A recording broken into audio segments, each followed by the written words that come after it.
Bonjour tout le monde, bienvenue sur la chaîne JS Tech. Aujourd'hui, première vidéo 2024, on jase. Donc, on va faire une petite vidéo récapitulative sur l'année 2023 et on va parler un petit peu de l'année 2024. Puis, j'ai aussi une petite promo pour vous. Donc, aujourd'hui, de quoi qu'on jase?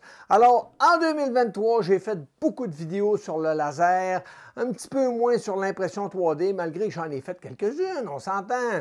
Ensuite, j'ai pas fait beaucoup de tutoriels. Ah, là, je me suis fait chicaner. Là, tu nous fais plus de vidéos tutoriels, on avait du fun avant, puis bon, ben c'est bon. Je vais essayer en 2024 de corriger la situation. Donc, j'ai déjà commencé à refuser beaucoup de lasers. J'en refuse, je dis écoute, j'en fais plus, je fais plus de vidéos pour ces modèles-là, mais je vais quand même accepter certains modèles. Des modèles qui me semblent attirants et intéressants par rapport à leur nouveauté, à leur conception et autres. Donc, je vais sûrement faire d'autres vidéos encore en 2024 sur les graveurs laser, mais peut-être moins. Je vais essayer en tout cas. Je ne vous fais pas de promesses, mais je vais travailler fort pour faire varier le contenu. Maintenant, je vais essayer de faire plus de vidéos sur les impressions 3D, les imprimantes et les tutoriels. Je vais essayer de travailler fort pour faire des tutoriels. J'ai plein d'idées, j'ai plein de choses à faire, mais le temps me manque. Donc, on va essayer de trouver du temps en 2024. Sinon, durant mes vacances, je me suis reposé. Comme vous pouvez voir, ça fait presque un mois que je n'ai pas fait de vidéo. Alors, j'étais dû. Donc, durant mes vacances, je suis allé voir mon ami Rockprint 3D durant les congés de Noël. Et mon ami Adrien, de la chaîne Rockprint 3D, il m'a fait un cadeau. Et oui, il m'a fait sa nouvelle distributrice à peanut ou à bonbons. Alors, il me l'a fait avec mon logo, mon effigie. J'étais vraiment content. C'est vraiment un beau petit produit. C'est facile à faire. C'est vraiment à la portée de tous. Donc, je vous encourage, si le produit vous intéresse, je vais vous mettre les liens dans la description pour sa chaîne. C'est gratuit. Vous pouvez télécharger le fichier. Il donne tout. Il y a une page Internet qui explique tout. C'est vraiment détaillé. C'est trop facile. Puis, la moindre des choses peut être de vous abonner. Ça serait intéressant.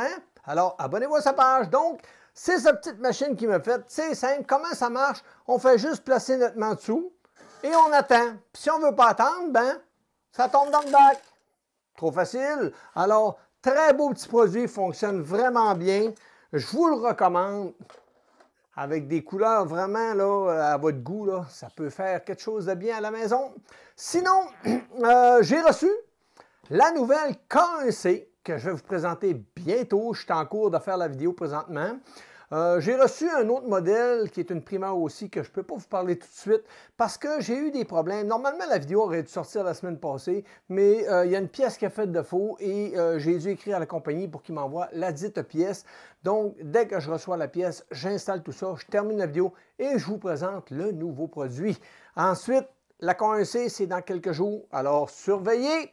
N'oubliez pas, abonnez-vous pour être au courant des nouveautés. C'est important. Petit pouce en l'air, commentaire, je ne le dis pas assez souvent. Maintenant, pour le graveur laser. Alors, Xtool ont une promo qui est très intéressante. Alors, c'est quoi? C'est pour la période du 18 janvier au 16 février. Ils vont vous échanger n'importe quelle machine à diode ouverte contre une Xtool fermée, puis vous allez obtenir 500 $ de réduction sur le produit en question que vous allez choisir.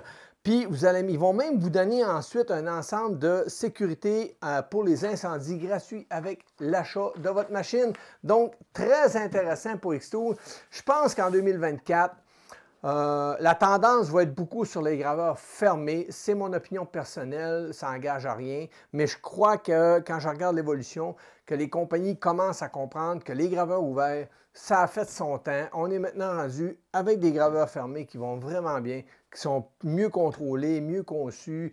Puis c'est le fun de pouvoir capter toute la fumée, les odeurs, puis envoyer ça à l'extérieur.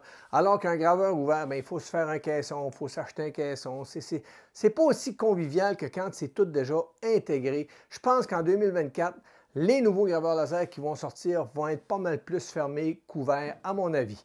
Donc, Xtool vous fait une promo. À vous de voir si ça vous intéresse. Je vais vous mettre les liens dans la description qui vont vous permettre d'aller voir cette promo-là et de pouvoir échanger votre ancien graveur contre les nouveaux modèles d'Xtool. Ensuite, pour la tendance sur l'impression 3D, je crois beaucoup qu'en 2024, on va voir des produits sortir qui vont être assez clés en main. C'est ce que je pense. D'ailleurs, on voit la tendance quand on regarde la K1, K1C ou la K1 Max ou même la Bamboo Lab et autres modèles. On voit que les imprimantes, on les sort de la boîte, on les branche, ils font les ajustements, ils nous tiennent la main, puis quand c'est terminé, on le met une bobine, puis pouf, ça part imprimer, puis ça sort beau. Les premières couches sont bonnes. Donc, l'utilisateur n'a même plus à se casser la tête à ajuster ses premières couches. Tout se fait tout seul. On le voit même avec la Under 3 V3 SE, la KE et autres modèles. Donc, c'est vraiment la tendance. Je crois qu'en 2024, beaucoup d'imprimantes vont sortir puis ils vont avoir ce concept-là. Soit que ça va être fermé ou ouvert, mais je crois que ça va être le nivellement du lit. D'après moi, il va être moins fréquent, ça va tout être des lits fixes, je crois. Donc, la tendance devrait être là-dessus. Mais comme je vous dis, ça n'engage à rien, c'est juste mon opinion, c'est ce que je pense. Maintenant, je pense que les compagnies devraient aller même vers ça. Par contre, le côté négatif que ça peut avoir, quelqu'un qui connaît l'impression 3D, ça peut être intéressant pour lui, mais la personne qui ne connaît pas ça, qui n'a jamais touché à ça, cette personne-là va acheter cette imprimante-là, puis bang, ça va fonctionner du premier coup, ça va être génial. Par contre, il n'y a pas de base.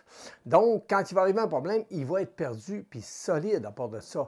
Fait que ça risque un peu d'abrutir le monde, les personnes qui vont acheter ces produits-là. Quand je dis abrutir, c'est pas méchant, c'est juste que quand on recevait nos anciennes machines, je prends exemple la Under 3, la première de toutes, ben c'était des machines qu'on devait leur donner beaucoup d'amour. Cet amour-là faisait qu'on apprenait. On devenait meilleur. Puis quand il arrivait un problème, on le savait pourquoi qu'on avait ce problème-là.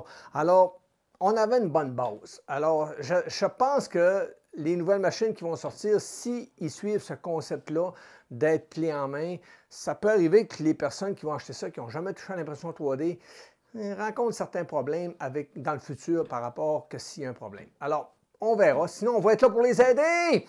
Donc, c'est pas mal ça. Je voulais vous parler à peu près de pas mal ce que je viens de vous dire. Donc, en espérant que vous avez aimé, comme je vous l'ai dit, c'est une petite vidéo très courte. Donc, n'oubliez pas, abonnez-vous, c'est très important. Petit pouce en l'air, laissez-moi des commentaires, activez la petite cloche, comme ça vous allez être au courant de toutes les nouveautés que je vous sors. Et surveillez bientôt la vidéo de la K1C. Est vraiment impressionnant. J'ai été surpris. J'ai vu tout de suite la différence entre la K1 et la K1C. Donc, à surveiller. Merci tout le monde. À la prochaine. Bye bye.